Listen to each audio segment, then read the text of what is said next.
Ketua DPD 1 Partai Golkar NTB Mohan Roliskana membuka dukungannya terhadap HM Nursiah untuk maju dalam pemilihan Bupati Lombok Tengah 2030. Dukungan ini disampaikan usai Musda 11 Partai Golkar Lombok Tengah, di mana HM Nursiah terpilih secara aklamasi sebagai Ketua DPD 2 Golkar Lombok Tengah periode 2025-2030. Mohan menilai Golkar harus mengambil peran penting dalam menentukan arah politik daerah. Ia menegaskan bahwa kekuasaan politik bukan sekedar jabatan, tetapi alat untuk membawa perubahan konkret bagi rakyat. Mohan mengungkapkan Golkar Lombok Tengah memiliki sebanyak 7 kursi di DPRD Lombok Tengah, terpaut hanya 2.000 suara dari Gerindra. Bagi Mohan, tentunya target yang paling puncak adalah harus merebut kursi Ketua DPRD Lombok Tengah.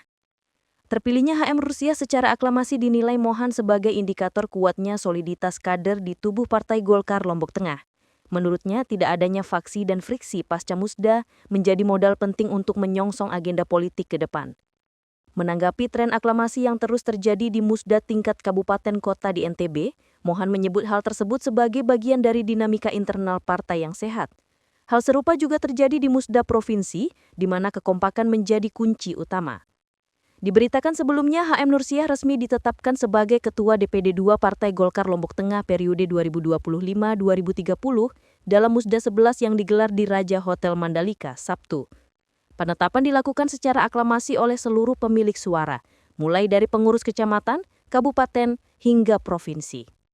Hadir dalam Musda tersebut sejumlah tokoh penting, di antaranya Ketua DPD 1 Golkar NTB Mohan Roliskana, Sekretaris Firaj Farishka, Bendahara Hajah Indah Damayanti Putri, serta Bupati Lombok Tengah Lalu Pathul Bahri yang juga menjabat Ketua DPD Partai Gerindra NTB. Tadi juga disampaikan Bupati, Golkar ini Lombok Tengah berusia 8 tahun, kemudian Golkar sudah membersamai Lombok Tengah melalui para politisinya, para aktivisnya itu 61 tahun.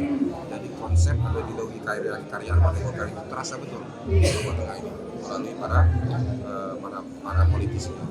Mudah-mudahan ini bisa kita jaga. Golkar bisa memberikan menjadi investasi yang berharga bagi Golkar untuk terus sama-sama membangun. Bupatinya juga ketua Golkar. Melihat sosok yang terpilih saat ini seperti apa optimismenya? Kami sangat optimis. Ya, kan prosesnya tentu tidak serta-merta gitu. Kenapa manusia kemudian terpilih atau ini karena memang kesepakatan daripada kader-kader yang ada di sini. Kami hanya memfasilitasi menjabati hal-hal sifatnya administratif.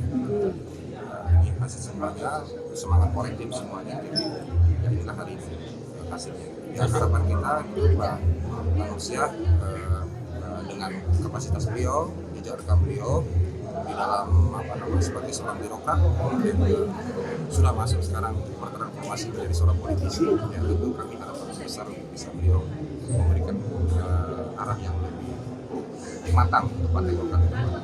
Masuk posisi jadi calon bupati di periode berikutnya ya mungkin. Tidak, ya karena memang sekali lagi saya sampaikan bahwa tujuan politik itu adalah kekuasaan.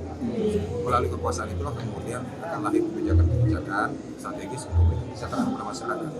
Dan saya kira di dalam ruang yang terbatas itu Golkar juga harus bermain. Golkar harus mengambil peran kita untuk bisa menjadi penentu arah politik. Download Tribun X sekarang, menghadirkan lokal menjadi Indonesia.